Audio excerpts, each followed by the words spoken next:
Good morning. Well, good day and good afternoon, actually. It's morning here in the U.S., but it is different times around the globe. Welcome to the Women in Energy second ICER call, or webinar, rather. My name is Ivy Lynn, and I work at the National Association of Regulatory Utility Commissioners. I'm a senior manager here, and I am your moderator and timekeeper for this webinar. Today's webinar is part of a series run by the International Confederation of Energy Regulators under the Women in Energy Initiative. It's the second webinar this year in the Women in Energy e-mentoring program. The first was held on March 8th, celebrating International Women's Day, and it's recorded and available online. I was privileged to be a mentee last year, and that experience I spoke about on a webinar last year with my mentor. It was incredible. It was a growth experience and opportunity, and it has really led to me being more open and available to other mentees, mentors. So it's an interesting opportunity that I think everyone should be involved in if they're able to be. Today's webinar is intended to showcase more of the mentor-mentee relationship and give us a glimpse behind the curtain about how the relationship actually develops and how it's going for one mentor, one mentee. We have two speakers. Tran, she's a mentee. She's a training coordinator at the Council of European Energy Regulators in Brussels, Belgium, and started as at CER as a training and finance officer 2.5 years ago, and now she's in charge of running and managing the training program. We also have joining us today her mentor, Ranjini Nayagar. She's from Sydney, Australia, waving at you. She's CEO and Chief Legal Counsel at the Independent Competition and Regulatory Commission. And she also has a beautiful giraffe in the background. So the webinar structure and audience engagement, just for a few ground rules. I'll ask each of the speakers to provide a few minutes of prepared remarks, and then following each of the speakers, we'll have an opportunity to do some Q&A, and then we can hear additional comments if the speakers have responses. We will have time at the end of all the presentations for additional audience questions and discussions. I've got some prepared questions if there aren't any, so don't stress out. During the webinar, you are also welcome to send your questions in the little chat box on the web, that box to the right on my screen. We want this webinar to be as informative as possible, so please send in your questions. We want to be sure we are responsive to those. Also, be aware this webinar is being recorded and it will be posted on the ICER website within a few days. So if anyone you know misses it or is traveling or something, it's going to be available. So without further ado, I would like to turn the mic over to Tran in Belgium. Good morning, afternoon. Good morning, good afternoon, good evening, whatever corner of the world you are in. I'm very delighted to talk at today's webinar. Firstly, I would like to introduce a little bit about myself first, so you know who am I, even though I will already have a little introduction about me. First, I'm original from Vietnam. You can see from my appearance, face. I work at the Department of Foreign Affairs in Vietnam for a few years. And I had opportunity to meet with different people from around the world, and that gave me the motivation to seek some international experience myself. So I went to Australia to follow my master degree there, and after a few years I found myself end up in Belgium, in Europe. So this is my international experience a little bit. I work in for a couple of non-profit organizations in Belgium before joining CER, the Council of European Energy Regulators, when they start the training program. I feel this initiative fascinating and very good for me because I'm to learning and to improve myself. So through organizing the training, I learned a lot of about the things that I was not aware before by involving in developing the program, meeting with different people. So I'm very committed to training and learning. Also, I have some experience with preparing the budget, financials, because I think I have good numerical skill.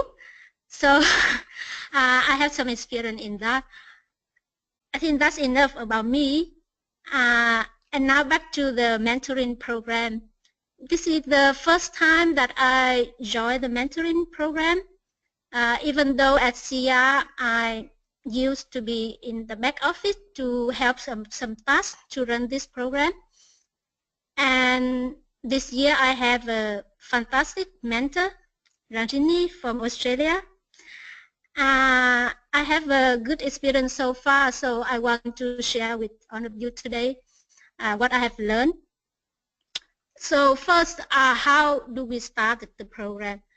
A little bit scary for me, but it's not daunting. Yeah, we set up our first meeting where we set the objectives. We agree on the frequency of the meeting, some ground rules for meeting, and after that, because I like planning, so I told to Ranjini, why not schedule our pre-schedule our meeting ahead for the full year, so that we can also plan our other work, because I know Janini is also very busy at the top of the organization. And I put in also some topic that I want to discuss with her.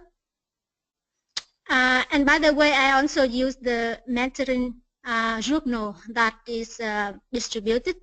I use it as a guideline to develop this plan. And Janjini said, oh, it's a good idea. So she also checked in her calendar and put down this day in her calendar. So she said that it's also useful for her, this scheduling schedule. So how it works in practice? Janjini sent me some materials before the meeting and also after the meeting.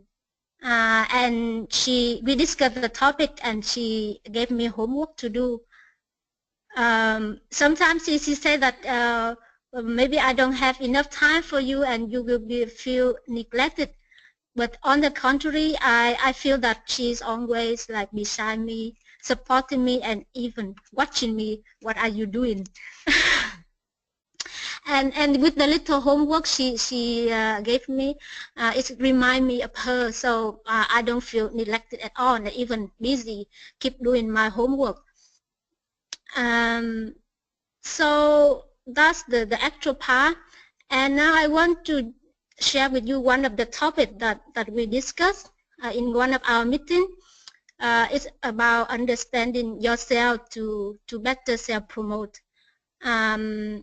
Janjini put together some tips for this meeting, and before that she also sent to her Australian counterpart, and in the end it's now shared widely within the Women in Energy network.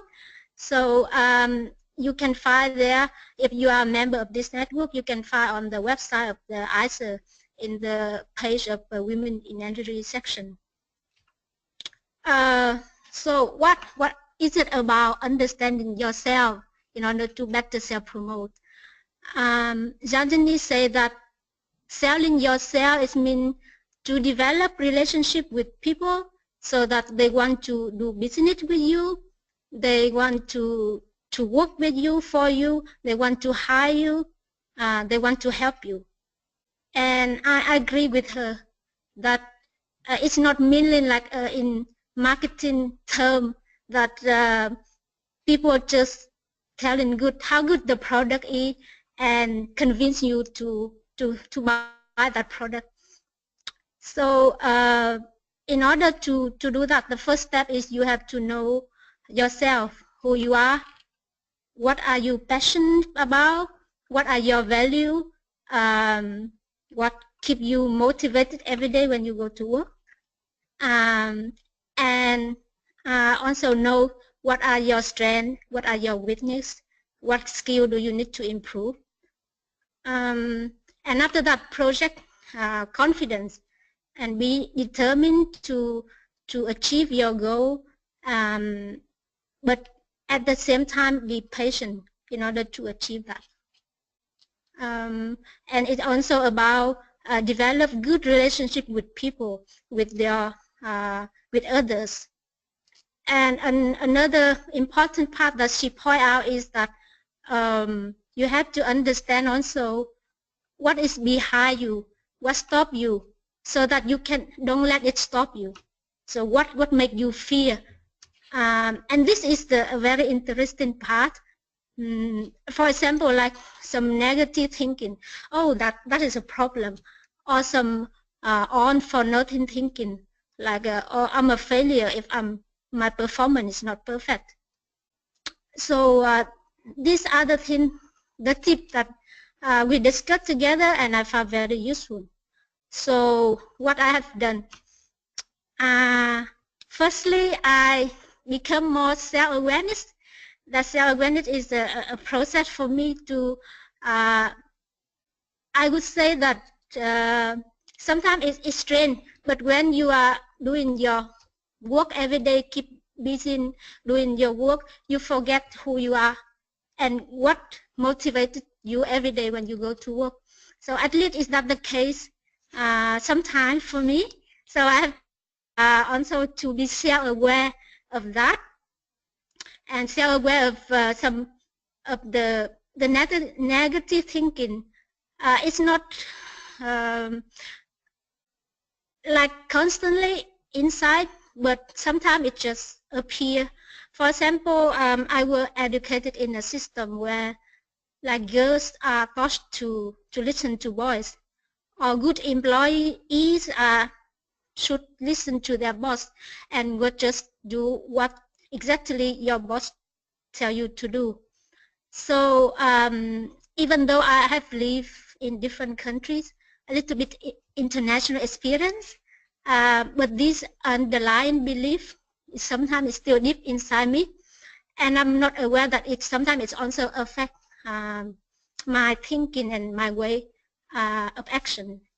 So I become more self-awareness of that, and be ready to challenge myself, to challenge this cultural belief assumption.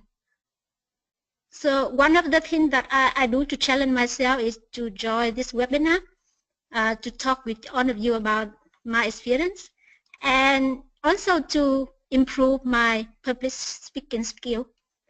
So that's the reason I joined this webinar. And for me, I have still a long list of things to challenge myself, and it's still a long journey for me. But I know that Janjani will be there, will help me, and will support me. There is a quote from a Chinese philosopher that I want to tell you. I had to put it right because I don't want to say it not correctly. So from a Chinese philosopher, his quote is that watch your thoughts, they become words. Watch your words, they become actions. Watch your action, they become habits. Watch your habits, they become character. And watch your character, is become your destiny. So I want to conclude what I want to say about my experience so far by this quote. Thank you so much. I love that you ended with a poem, a quote. Heavy one, too. Ah! Thank you so much. I really appreciate your presentation. Does anyone have any questions, or should we advance on to the next speaker? Seeing no questions, I'm happy to advance. We can now have On's mentor, Ranjini Nayagar, in Sydney, Australia, present. Good morning. Well, good morning everyone, or good afternoon, or for some of you who are in Australia, good evening. It's been a long day for us in Australia, but a good day nevertheless. A lot of the things I'd like to say actually dovetails of what Anne has been saying in terms of being self-aware and what impassions you and how those things actually lead you into your careers and the kind of person you are, and importantly the kind of decision maker you will become or are. So a little bit about me. So if those of you can see, I've got a, there we go, a giraffe in the background. That tells you a little bit about who I am and where I'm from. So unlike Anne, my pictures actually tell you about me. I was born in apartheid South Africa, and I was born during a period where my passport still has my identification per my race, per my gender. I still have my identification. It'll be with me till the day I die, actually. And a lot of the experiences I encountered as a child has influenced me in terms of what I've chosen to do and how I choose to be the CEO that I am. Both my parents, and this is only in hindsight, were, I suppose, anti-government in that they supported the then ANC. We lived in an era where there were curfews. And so as a child, I remember a lot of people staying with us. They would stay at our house overnight. Because of the curfew, people weren't allowed to travel. And so we had, because everyone was older, we always called everybody, irrespective of how much melanin they had in their skin, everybody was uncle and auntie if you were older than us. So we had lots of uncles and aunties who stayed. Only in hindsight you realise my parents provided a safe house, and some of the more active political leaders that went on to either be killed or become leaders in the new South Africa stayed with mum and dad. And both my parents believed in humanity. They believed very strongly in humanity. They believed in education, and they believed in education not just in the formal sense, but through teaching, be it through just sitting around and talking, or through things such as the mentoring program. And so it's always been a part of my life in one form or another. And so after I finished university, or actually during university, I set up a program, a mentoring program for students who come from low socioeconomic groups or backgrounds, because I have a fundamental belief that equality in education must always be there, and that education is one way of rising above a particular situation. Education is terribly important in raising awareness and overcoming racial issues, religious persecution, gender. It is critical. And so I started this when I was at university, and it was free for all these students. The only criteria, even back then, I was a bit strict. So I did give homework back then, and I used a purple pen to mark all my students' homework. So I think they've all developed an aversion for purple. And it just started me on that sort of journey, and I saw these children grow and blossom because somebody believed in them, someone who didn't want anything other than their good. That's all we ever wanted. So the program developed out of me and a few of my friends. It still continues, so I check in every now and again. I prefer my name never to be associated with it because it's not about me, the person. It's about the reason why we do it is about the people. It's about giving children or giving young adults the opportunity. And that's what really mentoring is truly about, and that's why we put the quote at the end. It's giving somebody the opportunity to grow and develop, but not out of textbooks, because some of the lessons we all learn really in a work situation, you can't find in a textbook anywhere, and no one's going to tell you those stuff. And so that's what mentoring has come to mean to me, and I've been a mentor, currently am to Anne. But I've also been a mentee as well, so I know how scary it can be. Because you're talking to somebody who is, years above you in terms of seniority or age, and you're petrified because what if you say something wrong? What if I dress not right? What if there's all these what ifs? But hopefully by discussing with Anne and talking to her, she's able to see that the what ifs are really about your fears.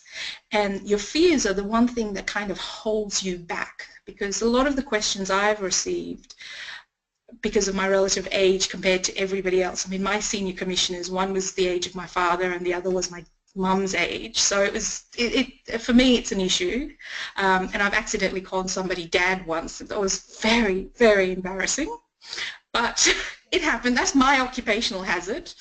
But it's about understanding your fears, and that's what I hope mentoring can be for all of you out there who's listening, who've got your mentors or got your mentees.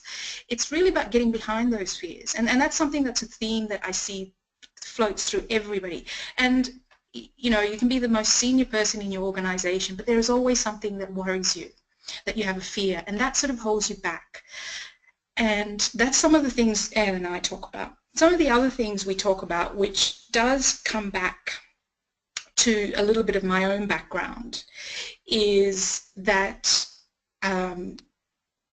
it's how I deal with emotions and how I make decisions. You know, because of my strong belief in equality, because of my strong belief in if I see something's wrong, you've got to fix it. Because if people in South Africa had not chosen to fight against apartheid, if everyone kept quiet, apartheid would still exist. Slavery would still exist. You would still have women who would be suppressed all over the world, not just in a few pockets that currently exist. So that sort of thinking influences how I make decisions, or why I will say to either the treasurer or somebody, say, look, this is not right, we've got to fix it. If I see a problem, I need to fix it. And that comes from my background. It comes from nowhere else. It is something that's inside of me that sometimes I feel I can't stop. I wish I could stop it, but I can't. And that's when I talk about being impassioned and how it influences you as a leader, how it influences you in the decisions you make and the kinds of areas you want to get involved in. It's that level of passion that I'm talking about. It's deep.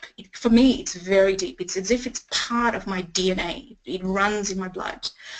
So when I talk with Anne about these things, that's the kind of things I'd like, you know, Anne to think about, or anybody I talk to. What really motivates you? Where does it come from? And when you talk about, you know, we were talking about emotions, that's one of the themes that, you know, we do talk about. How do you control when you get so angry at somebody, you know, your face is flushing, you're perspiring, your heart is racing, you're shaking. The key is what Anne has said, which is being self-aware. One, you've got to recognize your heart is racing at about, you know, 70, 80 beats an hour. You're perspiring, you don't even realize it. You've got, you know, your heart, your eyes are probably dilated, you're trembling somewhere, but what has caused that to happen is the key. And if you've seen some of the slides that I've put through, we thought about this, and one of the things, you know, I was taught at a very young age is you leave your emotions at the door. When you come to work, you leave your emotions at the door. I kind of disagree with that. Excessive emotions, yes, you leave at the door. But emotions have a place in the workplace. It always has, because we are not machines. We're human beings. And so that's why that first slide is got the Godfather in it, because there's a truth to it. Because when you do make decisions, especially at a senior, you've got to make a decision that is impartial. And I thought I'd give you a live example of what's going on with me. So in terms of how do I deal with emotions and how do I cope and manage what's going on. So we have this water company, and the regulatory affairs manager did some pretty nasty things. He made some pretty horrible comments about me. He made some not very nice and unprofessional comments about the Commission. As a result of these misleading statements, as a result of these nasty comments, I think I was the subject of about 4 investigations. Some of them were publicly released. And to be honest, I loathe the man. I cannot stand him. And it got to the point where I didn't even want to go to meetings with him. And I tried every trick in the book.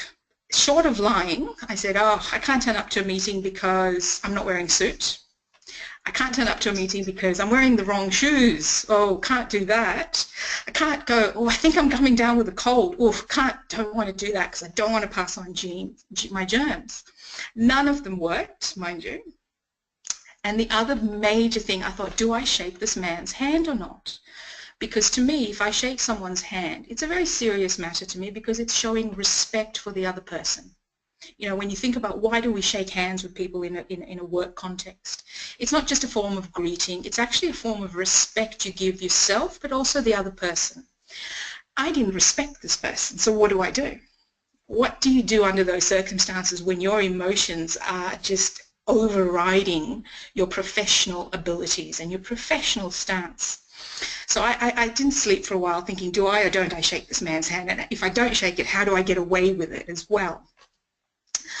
So I did shake his hands because I thought, I'm not just the individual, I am the representative of the Commission. And I have to rise above that. So I first had to think about what was driving me to this point. I thought, well, I'm really upset because really what this man has put me through, I've been investigated, I was upset, I was hurt, but I can't let that override my professional obligation, and quite frankly he was beneath me, and that's how I came out at it. So I did shake his hand. He never knew any of this turbulence. He didn't know about the excuses I came up with, anything. But the other thing I did to make sure that I didn't allow my feelings to influence my decision, because during this period when I was being investigated, we still had to make regulatory decisions. And for those of you who are in statutory bodies or regulatory bodies, we all know how important having decisions that are devoid of emotions, that can be based on fact and fact alone and the evidence that is before us. I did something which I hope all of you can recognize and begin to do if you're not already doing.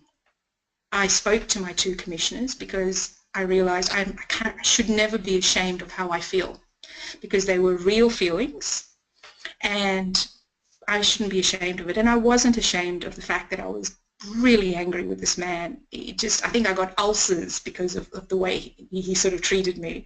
So I spoke to my commissioners, I told them how I'm feeling, and the reason I did that was when I made a decision, they always looked at the decision. It was my fail-safe.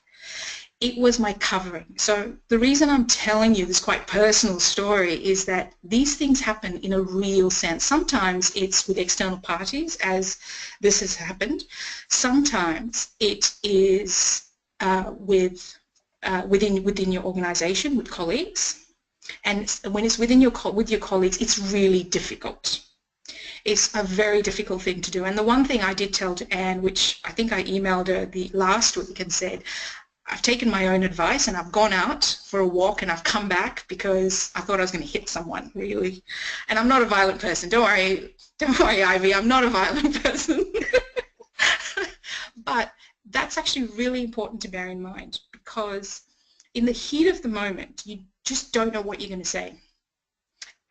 So to remove yourself. When you're feeling that way and you know it, walk away. Go for a walk around the block.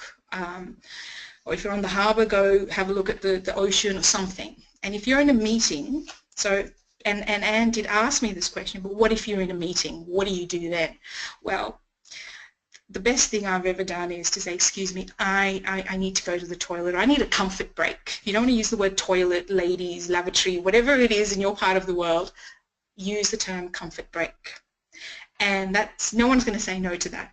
So go to the toilet, the ladies, take a deep breath, find your center again, and then come back to it.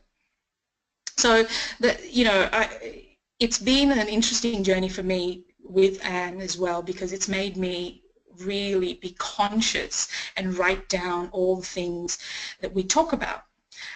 It's been great having the journal. It's fantastic having Anne organize me, because I've got a gazillion things going on. So when Anne puts it in my diary, I've put it all in my diary. I know it's coming up. We talk about the things that matter to Anne. It's driven by Anne in so many ways. So for those of you who are thinking about being a mentee and a mentor, it is a relationship that you will develop over time. The tools that were given, and I thought, oh, do I have to do a journal? The last time I did a journal, I was like, 16 or something. But it's a different kind of journal. You're not pouring out your feelings. It's been a way of, one, organizing me. It's also been a way to help me if Anne has a question and I think, well, I've got some tip sheets that I did for my staff a few years ago. Can I modify it for her? And it's gotten me to update and think. And has what I call the ripple effect. I think Anne started with or finished with a Soust philosopher. It's the idea of a ripple. So Anne asks me a question, I help her out and provide something. It then goes out to somebody else. So it went out to some of my colleagues who then passed it on to Una, who then passed it on to everybody else. And that's the ripple effect, because education or information doesn't belong to one person. It's what you choose to do with it that matters. So that's kind of me in a big nutshell, very big nutshell, and I hope you've got a sense and a feel for the kind of person that I am and how I translate my experiences from a very early age into the kind of person and leader that I am right now. And that's why I have a giraffe behind me, and I think one of the tips I said to Anne is the day I stop having fun in this job is the day I have to leave. So that's why I do have colourful pictures in my office. Over back to you, Ivy. Thank you so much. What a wonderful presentation. Great background. I really appreciate that full picture that you were able to provide for us. One question that I am seeing right now is for Anne, and it says, have you tried to implement Ranjini's tips and have you seen any change? Do you have any examples you could share with us about specific instances where you've had a question or a challenge and some of these tips, tricks, suggestions have changed an outcome for you? And I might mention some of the examples that I become more self-awareness of myself. So Janjani told me that you can speak with the computer, with your laptop, and you can shout at it when, like, in order to show your emotion. So when I receive like some email, I say, stop it. Just speak with your computer, with the laptop. So that I try to implement. Just to release my emotion. And Janine also advised me sometimes you just need to have a break. Yeah, just have a coffee break or just go out at the office. And like the self-awareness is a long process, I know, but just I become aware of on the some of the cultural beliefs that is deep inside me that I already mentioned, that I was educated in another system. So I take more initiative in work. I do more than what I asked to do. But when Janjani say these things, I feel more confidence and be ready to take initiative.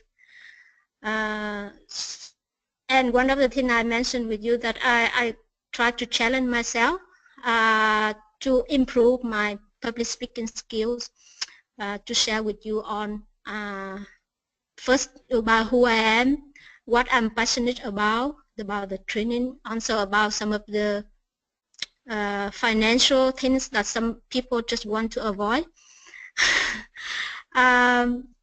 Yes, I see some change in myself, and thanks a lot, Janjani, for that. Can I just give a little bit of a background in case you all think I'm a violent, screaming, shouting sort of person? I'm not. I actually don't like killing animals. So in terms of what Anne was saying about talking to the computer, Anne, when she first talked to me, she was very serious and she would do this. And she would look at me like that. And I'd be thinking, Anne, just relax, have fun, smile.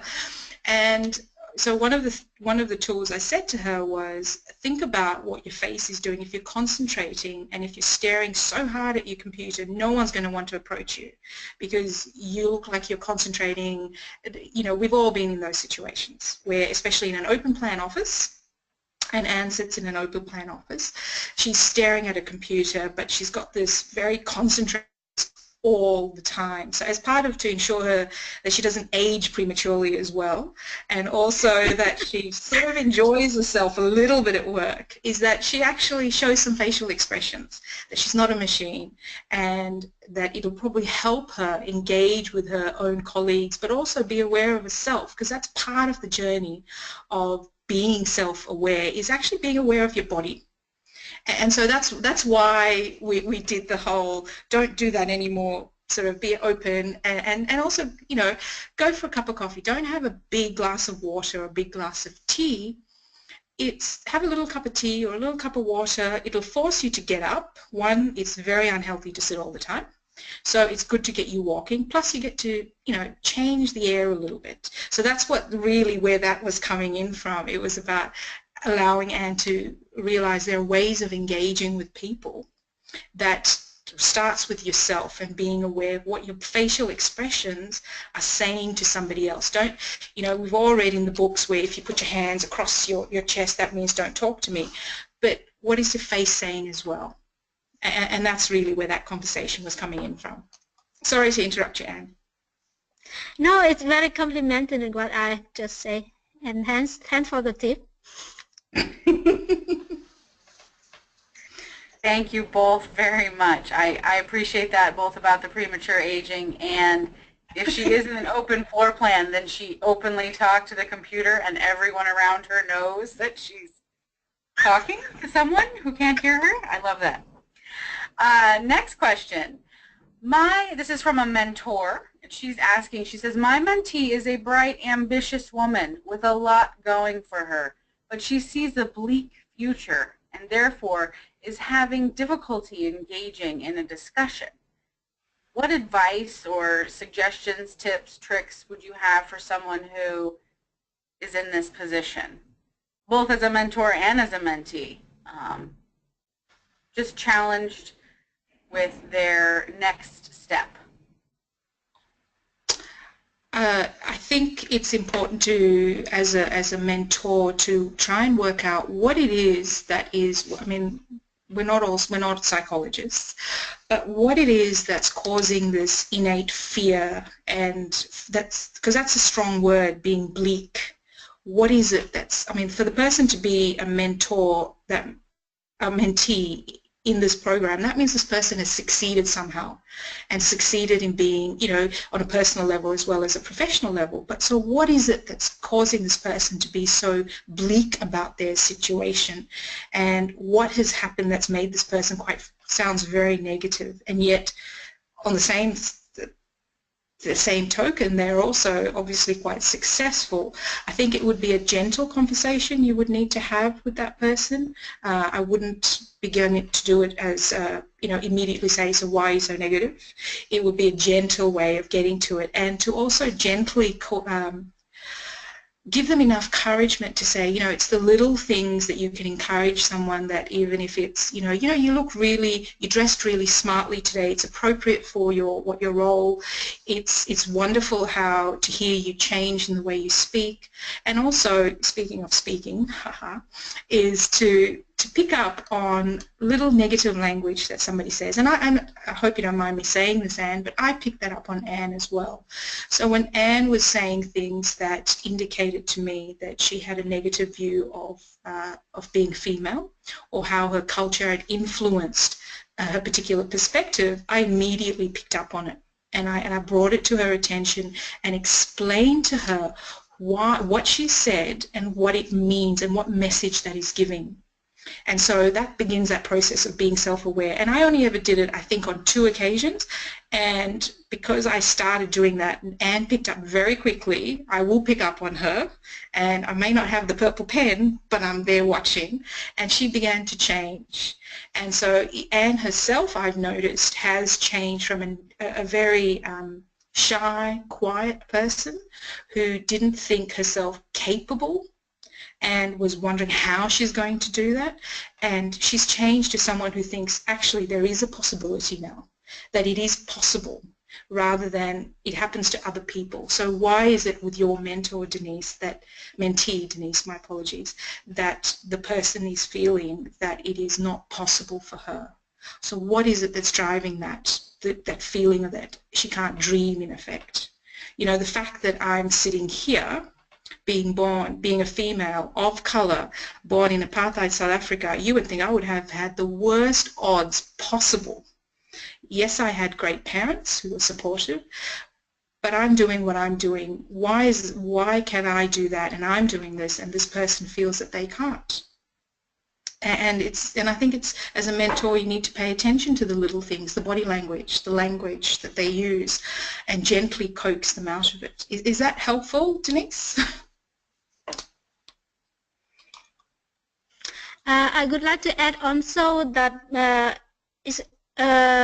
regarding the topic that we discussed with Yanjini, that also understanding this mentee, what are their strengths, what are their weaknesses, that why there's a big future, that what skill that they want to improve. Don't limit yourself like in the old box, but think out of the scope. Like why the future in this place is bleak, but maybe it will be bright in another place. That we also talk with Janjini about that. So maybe the mentor can also try to understand that perspective, and like Janjini said, gently coach. The other thing to bear in mind, just taking up what Anne has said, is that, you know, everything is a journey. And just because we are working in our current organisations doesn't mean that's where we're meant to be. It's up to you to choose where you want to go. I have been fortunate in that my parents have always said to me, the sky is the limit, which means it's up to you. We are the only ones that put ceilings, and we are the only ones that tell ourselves it's not possible. And perhaps the mentee is feeling that she can't move ahead in a current organisation. And if that's the case, you know what? We've all had horrible bosses. I mean, I've had some really nasty bosses, but they're the best lessons, because I've realised I'll never be that person when I'm the boss, and I am the boss right now. So I use that as a lesson. Those are the things they don't tell you in a textbook, a management textbook. So perhaps is feeling sort of caged in and but bleak because where they are working right now, there's no opportunity. But you know what? That's okay, because it just means you need to look somewhere else, and that an opportunity can exist where you're not even imagining it. I come from financial services, not utility regulations. I'm a lawyer. I wasn't trained, I didn't do an MBA, but I'm the CEO of an organization, and I changed the organization completely. So if I can do that, why can't everybody else? Why can't you? And if the mentee is feeling so bleak, perhaps there's something going on within their work life that is driving them to feel that way, be it through, you know, a manager that's not promoting them. There's a whole raft of things that makes people feel that way, and having had a manager that really bullied me, I can understand that. I really do, and it is a really dark, horrible place. But I think the best advice I can give is, as a mentor, the thing you need to do is just be there for them.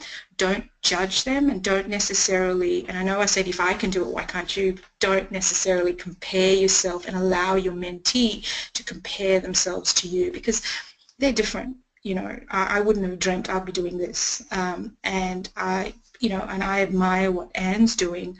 I couldn't train people to say, or set up training to save my life. I couldn't do it. It's not my thing. And that's okay. So I don't compare myself to her. So perhaps a gentle message as well is, you know, just learn to be comfortable in your own skin. And we all have our own little journeys and issues. And just be gentle, I think, is the main message.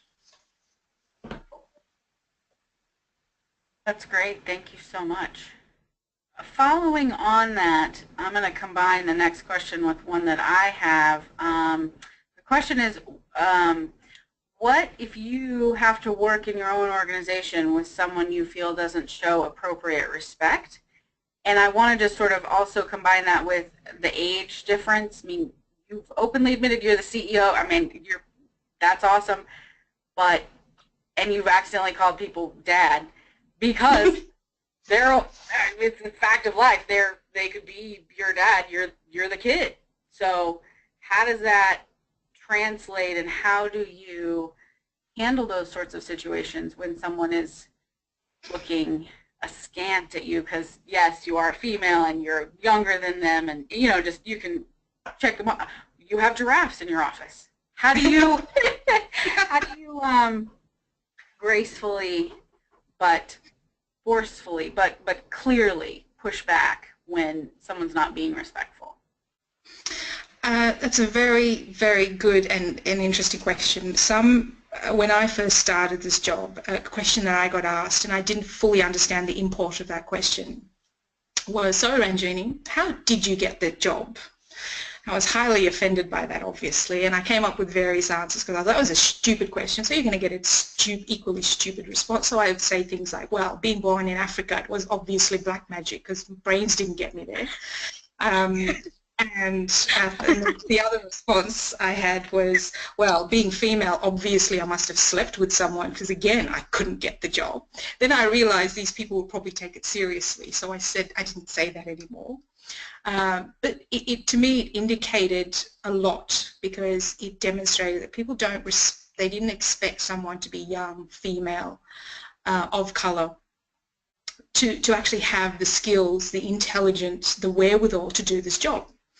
And so I had never really encountered that to that full extent. So what I started to do was I made sure that everything I made sure I did it professionally, and that was the key for me. So when I dealt with everyone, I didn't say things like that anymore. I was quite firm in my opinions. I listened to everyone else, but I also was professional. And what I mean by professional is I acted with integrity, honesty, and openness at all times. If I didn't know the answer, I'd say to people, "I need to get back to you," because everybody's testing you. When you first start, you get tested all the time. And so I had to deal with that. I had to deal with, most of my staff are older than me right now. And that's something, I get called lovey, darling all the time. And so and I know some of it's just because they feel that they're parental towards me. And so it's been difficult. It's not easy at all, particularly when I've had to dismiss people on performance, which I've had to go through. I've had to dismiss people because I've restructured the organisation. I've been called all names you can possibly imagine, and it has taken a toll on me on a personal level, because I'm sure you can see with the giraffes and everything, I'm quite a personable person. But one of the things I've had to do, and I hope all of you begin to do this as well, is that you need to develop that core of who you are and recognize if you do every part of your job with integrity and with an honesty to yourself, you protect yourself and you can earn your respect. So I didn't have people who respect me, whereas now I do, because they've realized by the way in which I did my job. They may have disagreed with me. I mean, a lot of people disagreed with me dismissing people. Now they recognize it was the right thing to do, but at the time they didn't. But because I dealt with it and I treated even the people I was dismissing with utmost respect, because I treated them the way I would like to have been treated, I earned my respect. And it has taken time. I don't get asked the question anymore. In fact, now it's gone the opposite way, where people are saying, "Oh, we don't really want you to go because my 5-year term is coming to an end." So it has come completely the other way, but it's been difficult. So the question was, is it, how do you deal with someone doesn't show you appropriate respect? I think a lot of it has to do with how you respond. Don't react. So as much as it gets you angry, don't react. Think about how you would like to be treated. As difficult as it can be, treat them with respect. And in time you will get respect. Don't get me wrong, that doesn't mean everyone's going to respond positively, because you'll always get people who just don't like you. And it's not about you, the person, it's what you represent. And that's the other lesson I learnt. It's not me, the person. my position, people expect it. So this comes back to what expectations. People expect the CEO of a regulatory body or a statutory body to be historically male, historically melanin deficient or white, for want of a better term, and older, shall we say, right? I don't hit any of those boxes, and in Australia I was born out overseas, plus I have a funny sounding name, so I've got it all. So how is it possible? I didn't fit their expectation. And so understanding that what their expectation is and how you don't fit it is a critical part of you being able to earn people's respect, because you slowly, not attack, but you slowly begin to address their expectations by demonstrating each and every step of the way that you, the person, not the gender, not the color, not the age, not the person with the unusual name, but you, the person, you, the professional, are more than capable, and that you've earned your position. Remember this at all times. You were chosen for your role. You didn't win it in a lottery. You were chosen for your role because you have demonstrated to the people who interviewed you that you have the necessary skills, capabilities, and you are going to get more skills and capabilities, that you are valued in your organization. If you bear that in mind and orientate your every action around that and your professionalism, you cannot but earn respect, and you won't lose your integrity along the way.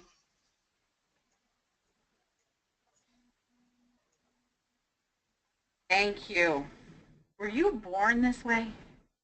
Or is this like, I love it. It's like, Thank you. it's wonderful. You're very inspiring. I appreciate that. Are there any books? We don't have a whole lot of time, so I just want to try to get. I want you to mentor me a little bit in this last 5 minutes, as quickly as possible. Do you have any? And without having the opportunity to meet you on a regular basis, what books do you suggest I read, or do you have any? Where do you get your inspiration and your strength? How do you? How can I tap into that from the best? In terms of books, I'm going to give you a typical lawyer answer. It depends on what it is you're after. Honestly, it does depend on what it is. I wouldn't recommend books per se. I think it's important for you to find something, a topic that you think is important to who you are. I read everything from, New Scientist magazine. Sounds crazy, but I do, to, poetry, etc. In terms of what inspires me, having been brought up with a lot of fun philosophies, I'm inspired by the behaviors of Mr. Mandela, people like that whose behavior does inform my own behavior, and the ideas that are enunciated by, for example, Martin Luther King. I love listening to the speeches of some of, Churchill's speeches, for example, because it gives me the idea of how I can inspire others. And also I think the most important thing above all, Ivy, is to recognize who you are and find out what it is that drives you.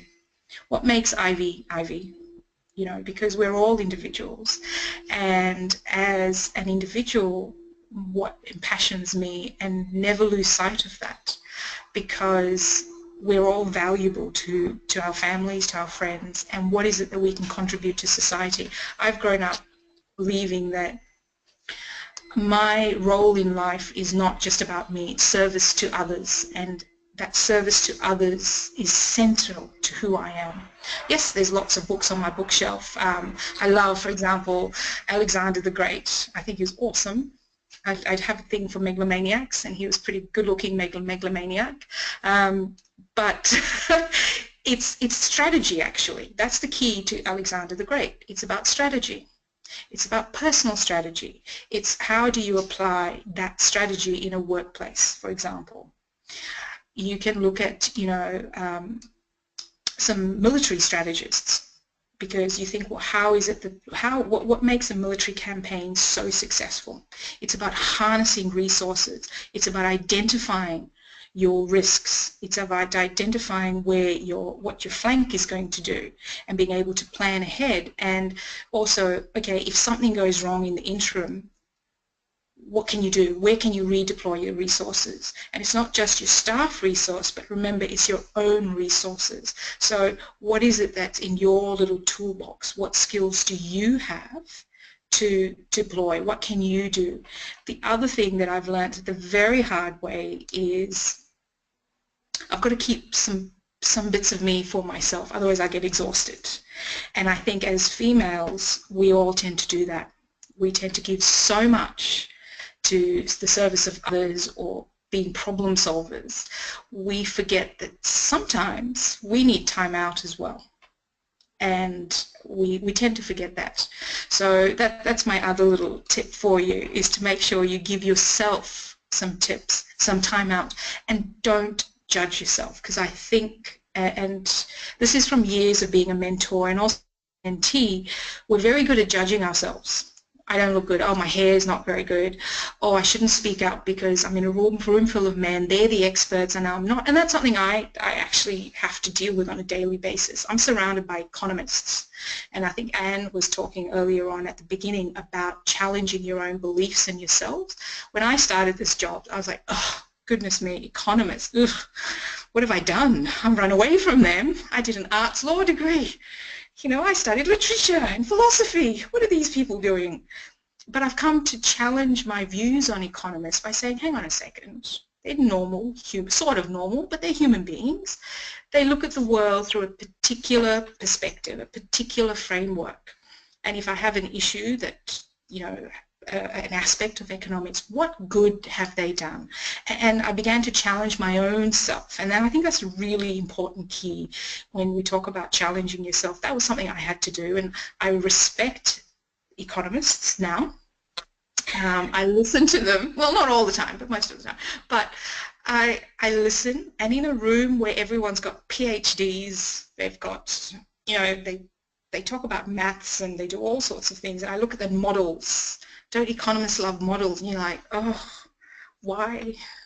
And they've got some bizarre names for some programs like Jasmine and Cinnamon, and it's like, what's wrong with you people?